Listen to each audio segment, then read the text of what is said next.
Presidential candidate Donald Trump has been under extreme fire over the past few days for some wildly offensive comments he said in 2005, where he discusses using his celebrity to get away with sexually assaulting women. At the second presidential debate on Sunday, Trump said he was not proud of his behavior and that he had apologized to his family and the American people, but he also brushed off those comments as, quote, locker room talk. Well, many NFL players have chimed in saying this isn't how they talk in locker rooms. Former NFL punter Chris Cluey wrote a piece for Vox speaking out against Trump and his definition of the locker room culture. We want to share a portion of that with you. Cluey writing, "You're wrong in the only type of wrong an over-tanned ham hock like yourself can accomplish, plummeting past the morass of gross incivility into the abyss of depraved sociopathy." How do I know this?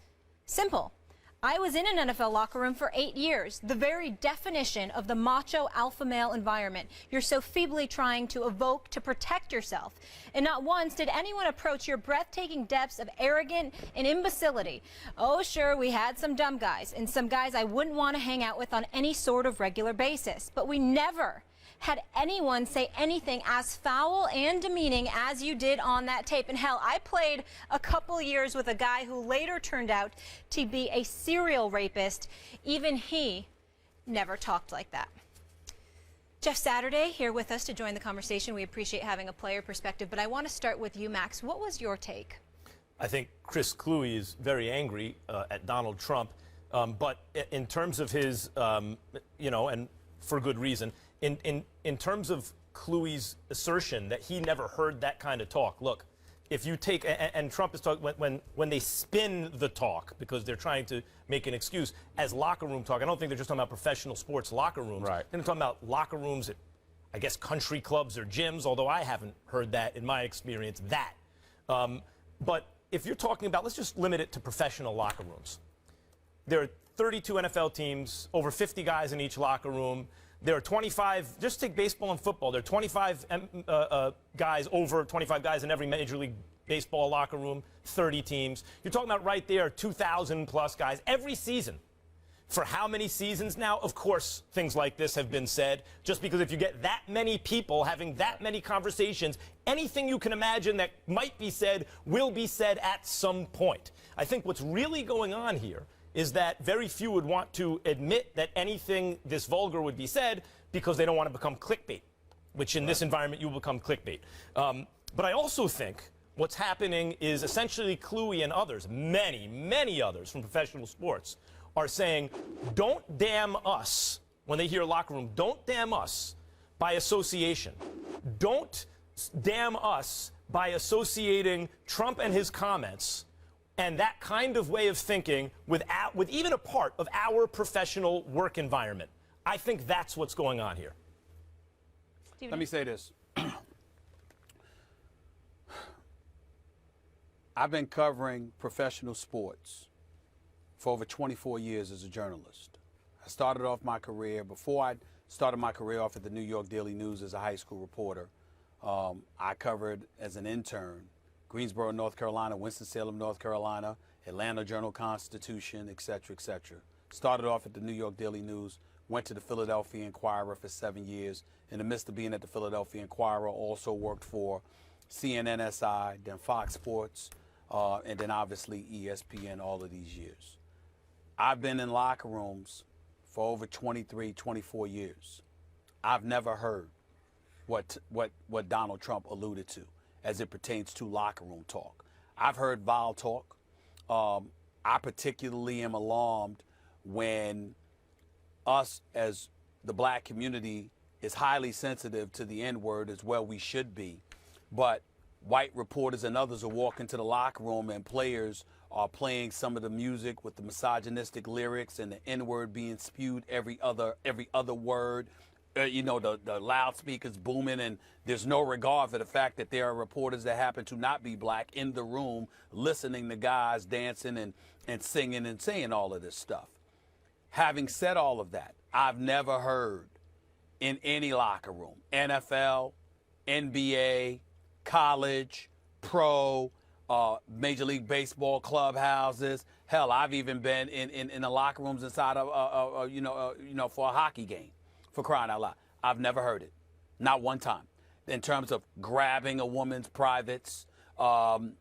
You know, you just gonna take it, you force yourself on her. You know, when you're a celebrity, you can get anything, you can do what you want to do. There are unquestionably people who may feel that way. But verbalized and talked about and echoed in such a way, no, I've never heard that at all. And so what I would say is that when we look at it from that perspective, you know, I don't blame the Chris Clueys of the world and others, and Udonis Haslem for the Miami Heat and others speaking up and speaking out, because they have wives and girlfriends, they have children, they have daughters. They don't want anybody thinking that that's the kind of stuff that is appropriate, that that's the kind of stuff that is ordinary, because it's not. And to me, when Donald Trump said that, by the way, I have a problem with everybody jumping to the locker rooms thinking that he was talking about baseball or basketball or football. Why couldn't he have been talking about golf? He owns a bunch of golf courses, a bunch of country clubs. I mean, how come they didn't bring that up? Why is it that it got to be, you know, the brothers playing in the NFL or the brothers playing in the NBA? How come nobody brought up golf? Donald Trump owned a USFL team. But that was about it. He didn't own an NBA team, didn't own an NFL team. But what he is synonymous with, other than his real estate ventures, buildings, and beyond, is golf. How come nobody asked that question? How come I'm not hearing a bunch of quotes from a bunch of golfers? Because that, to me, would be what the billionaire is most synonymous with than the other sports.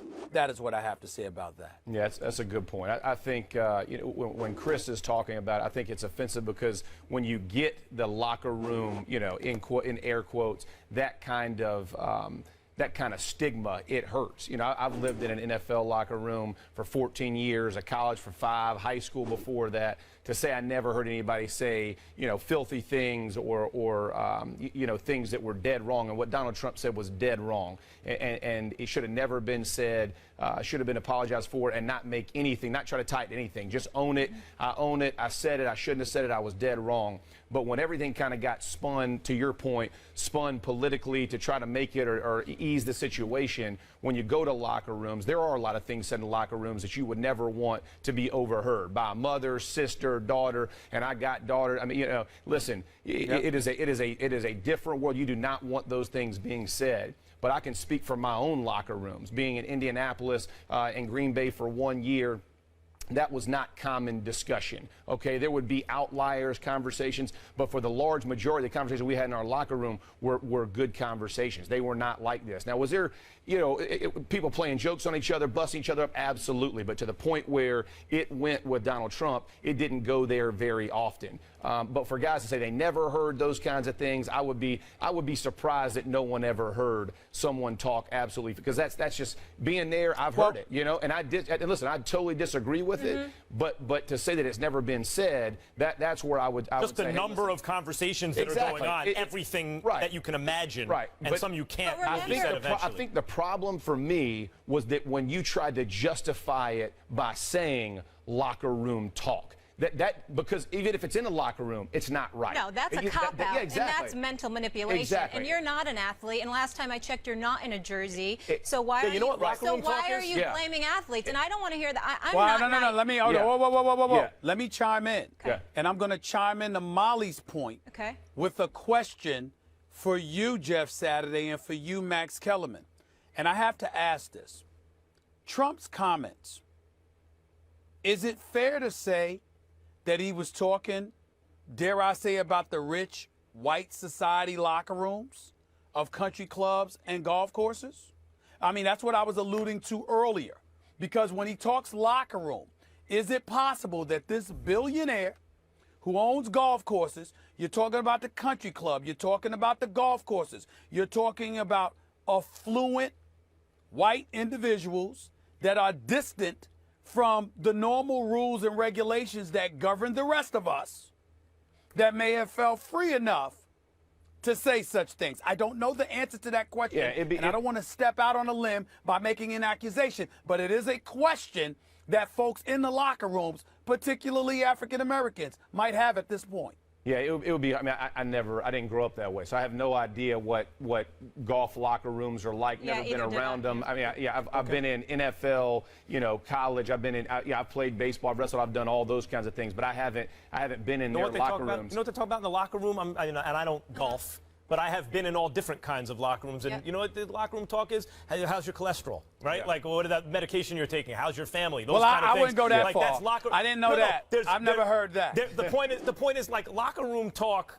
Most talk when men are alone is not depraved talk. Right. Sometimes it is, particularly when you're adolescent or in a group that fosters an adolescent dynamic. That's a great point. But generally, it's adult conversations, even when it's adults behaving like children. And I was going to say this. I would say the things that I can remember that were things that you definitely were my younger years in the game, whether it be college, right? Because you're a bunch of young men who don't know. All exactly. And I'll say this, as a high school coach now, I help coach high school with my son's team.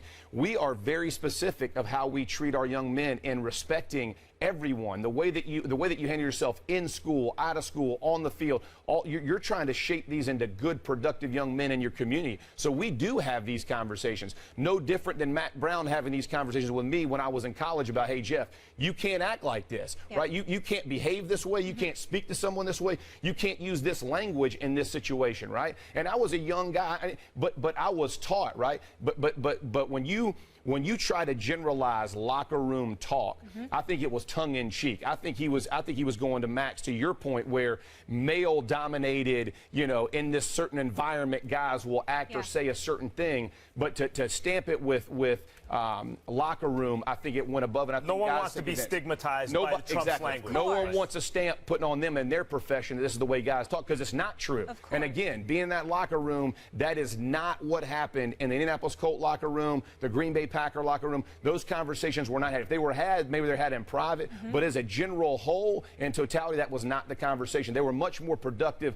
I mean, it could be religion, politics, family, finances, you name it, all those things. I mean, the locker room is where you grow and develop as a person a ton of times. This conversation is a small part, almost a minuscule amount. And I'd hope a presidential candidate would be held to a higher standard than describing women as objects. But that's where we are. Jeff staying with us to talk Cam Newton. How much is he to blame for the Panthers' slow start to this season? That is coming up next.